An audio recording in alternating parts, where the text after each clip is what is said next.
Good morning, everyone. We're on a speed date here. And I'm from a law firm in Boston, and we're actually a global law firm. Someone told me earlier, we used to be Hale and Dorr, now we're Willmerhale. We go from China across all the United States into Europe.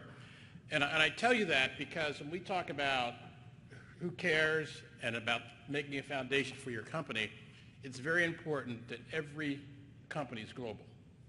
You're a small startup, you're global.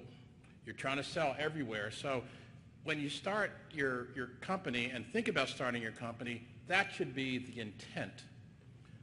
Don't think about local, because you heard Chet and others talk about, I'm not going to the New York story, but other than that, you're going to be doing everything global. So in doing so, you need to start out your company that way.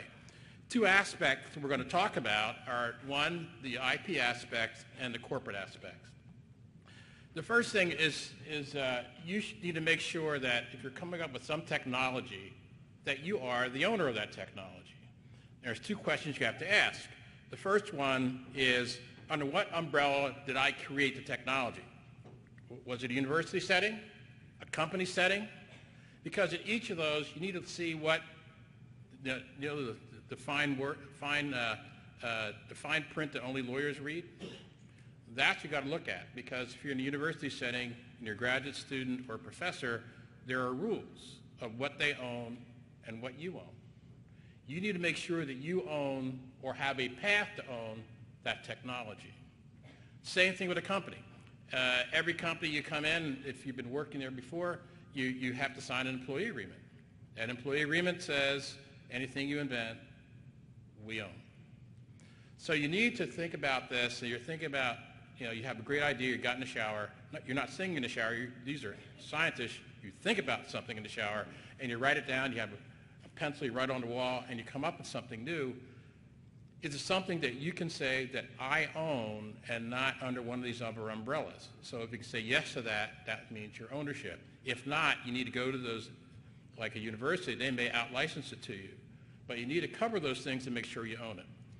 The second question is, whose material and equipment to use to make it?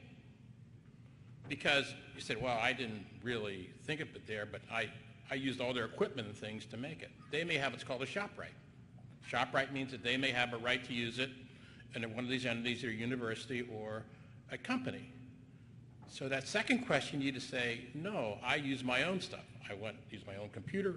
I have a separate program for coming up with these things. So there's two questions you got to ask her. One,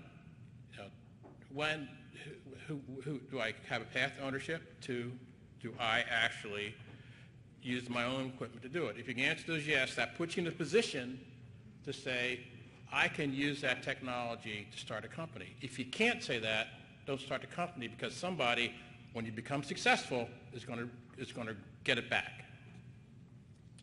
The next thing is setting up the company itself. There are many corporate structures. Make sure you use the right structure. And also make sure you have the right team. If you have a bad team, investors are not going to invest. It just works that way. They look and see there's conflict.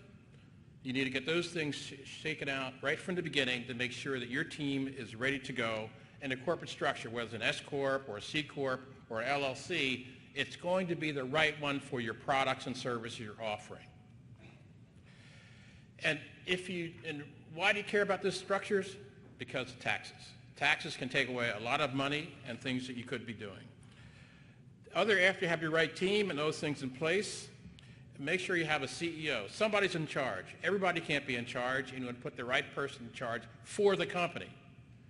And any of these parts of the team who are, it's my best friend Joe, we were classmates, roommates, don't put them in. Unless they are providing something to the team, leave them out. And also make sure your share equity reflects what people are bringing to your team.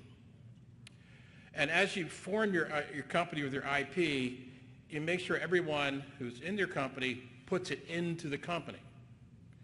Because if it's not in a company, someone can simply walk out. You heard people talk about before, Chet, they can walk out with your IP and start their own company. So with these things in mind, you're going to make sure you own your IP. You're going to then put that company into your company.